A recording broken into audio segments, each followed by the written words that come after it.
KBR news కి స్వాగతం. Jaggampeta Telugu Desam party కార్యాలయంలో కాకినాడ జిల్లా తెలుగుదేశం పార్టీ అధ్యక్షులు జ్యోతుల నవీన్ ఆధ్వర్యంలో జ్యోతుల నెహ్రూ ఫౌండేషన్ వారు వికాస్ సంస్థ పిడికరణం లచ్చారావు పర్యవేక్షణలో జాబ్ మేళా నిర్వహించారు. ఈ జాబ్ మేళాకు 350 మంది హాజరు కాగా 171 మందికి ఉద్యోగ అవకాశాలు కల్పించారు. వికాస్ పిడి లచ్చారావును ఎమ్మెల్యే నెహ్రూ ఘనంగా సత్కరించారు. ఈ సందర్భంగా నెహ్రూ మాట్లాడుతూ ప్రతి ఒక్కరూ వచ్చిన ఉద్యోగాలను సద్వినియోగం చేసుకుని ఉన్నత స్థాయికి ఎదగాలని కోరారు. పరిశ్రమలు లేవు అని చెప్పొచ్చు. ఉన్నది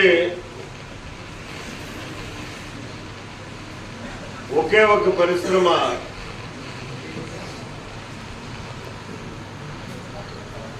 అంటే మన యొక్క అవసరం ఉన్నటువంటి పరిశ్రమ, మానవుడి యొక్క అవసరం ఉన్నటువంటి పరిశ్రమ దేవి సీ ఫుడ్స్ ఉంటాయి జగంపేటలో. ఉన్నటువంటి చిన్న చిన్న ఏమన్నా రైస్ మిల్స్ ఉంటే 10 మంది 20 మంది దాని మీద పడతారు. ఈ దేవి సీ ఫుడ్స్ అన్నదానికి కూడా అక్కడ మీరు పనిచేసే పనులు, అందులో ఉద్యోగం చేతను ఫ్యాక్టరీలో గొప్పగా చెప్పుకోవడానికి అక్కడ పని వేరు, మీరు బయటకు వచ్చి చెప్పుకునేది వేరు.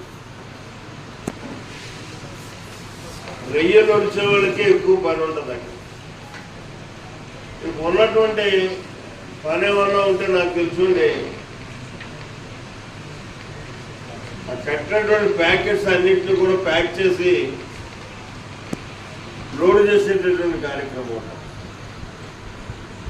ఎందుకు నేను చెప్తున్నానంటే, ఎవరు మా దగ్గరికి వచ్చినా సరే వాడు చదువు ఏంటి అంటే బీటెక్ చేసిన ఉన్నట్టు కేవీసీ ఫుడ్స్లో ఉద్యోగం ఇప్పించండి అంటారు. అరే నీ కేవీసీ ఫుడ్స్లో ఉద్యోగం ఇప్పితే వాడు ఇవ్వచ్చు 20,000. నీతో అక్కడ డ్రమ్ములు మోయింతాడు. నీ చదువుకి సరిపడినటువంటి ఉద్యోగం కాదు, నీకు ఎక్స్పోజర్ రాదు. సూపర్వైజర్ ఏంటని అంటాడు. ఓకే సూపర్వైజర్ ఏంటాను, సూపర్వైజర్ గానే ఉంటాడు అక్కడ. ఇంకందుకు ఆ ఫ్యాక్టరీ లెవెల్ లేదు. సూపర్వైజర్ కన్నా పైగా ఉంటాడు. సొంత కొంచెం అక్కడ అయినా ఉంటాడు. ఒక ఎండీ గారు, ఒక హెచ్ఆర్, ఒక అకౌంటెంట్.